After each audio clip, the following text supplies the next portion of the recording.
Xaqan Film Kinostudiyası təqdim edir.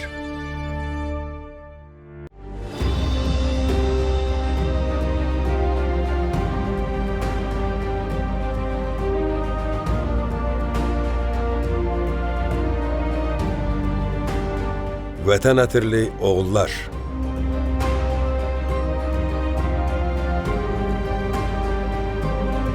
Azərbaycan tarixinə qızıl hərflərlə yazılan 44 günlük vətən müharibəsində igid oğullarımız Müzəffər Ali Başkomandan İlham Əliyevin rəhbərliyi altında zəfər sərnaməsi yazdılar.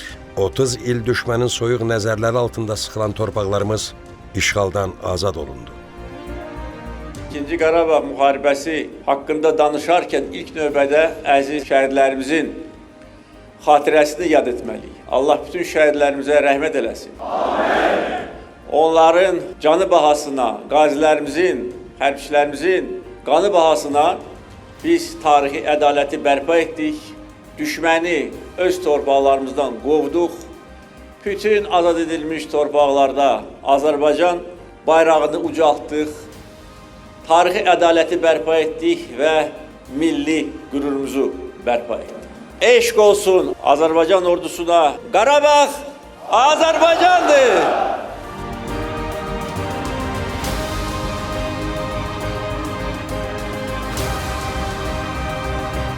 Şərəf tarixini yaradanlar arasında Kəlbəcər rayonundan olan igid oğullarımız da vardı.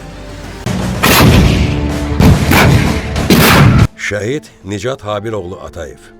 Atayev Nicat Habiloğlu 1994-cü il martın 5-də Mingəçevi şəhərində anadan olub. 1993 aprelin 2-si biz məcburi köçkün düşəndən sonra mən həmişə aşılayırdım ki, bizim vətənimiz, torpağımız erməni tapdağı altındadır. Vaxt gələcək, əmir olacaq, biz torpaqlarımızı geri qaytarmalı olacaq. Azərbaycan ordusunun leytenantı olan Nicat Atayev 2020-ci il sentyabrın 27-sində Ermənistanın işğalı altında olan ərazilərin azad edilməsi və Azərbaycanın ərazi bütövlüyünün bərpa olunması üçün başlanan vətən müharibəsi zamanı Füzulinin azadlığı uğrunda gedən döyüşlərdə iştirak edib və sentyabrın 27-sində Füzuli döyüşləri zamanı yuxarı Əbdürrəhmanlı istiqamətində şəhid olub. 26-cı günü son danışığımız, yəni evdəkilərə müğayyət ol, müharibəyə getdiyimiz kim bilməsin və 27 sentyabr döyüşün ilk günü minalanmış ərazini yaran iş zabitlərdən biri olmuşdu Nizat.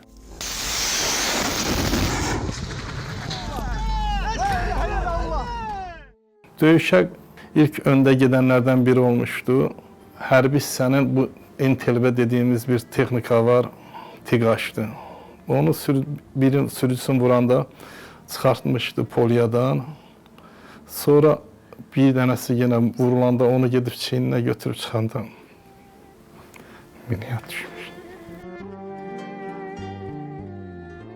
Sentyabrın 27-si axşam saat 8 olardı. Gəncədən qaynım zəng vurdu ki, Nicat yaralanıbdı.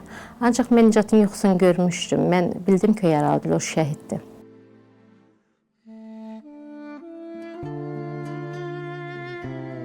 Burada evdə axşam saat 9 ilə 10 radələr olardı. Mən bildim ki, artıq övladım şəhid olub. Qapıdan çölə çıxa bilmədim.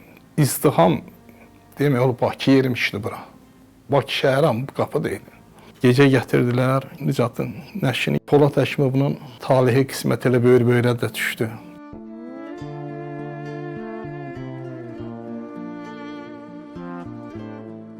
Allah heç bir anıya övlad dağı göstərtməsin, çətindir. Amma şəhid anaları fəxr eləsin ki, biz seçilmiş analarıq. Mənim övladım torpaq uğrunda şəhid oldu.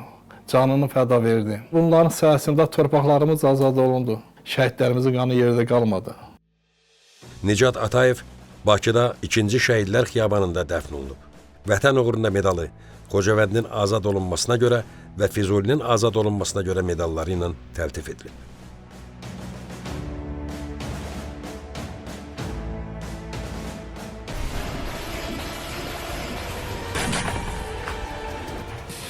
Azərbaycan tarixinə 44 günlük zəfər savaşını onlar yazdılar.